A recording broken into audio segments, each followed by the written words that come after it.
what we wanted to do was host this webinar today to kind of talk more first about the benefits of business intelligence, which I think a lot of people are tuned into nowadays because most people are moving towards more of a BI solution.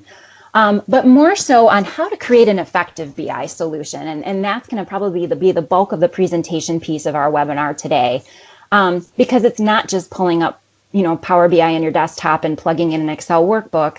There's a lot more that goes into it that you need to consider. So there's steps you need to take before you actually start to build anything within that tool. I'm going to give you an overview of Power BI, so I will go through a demonstration and show you some of the features.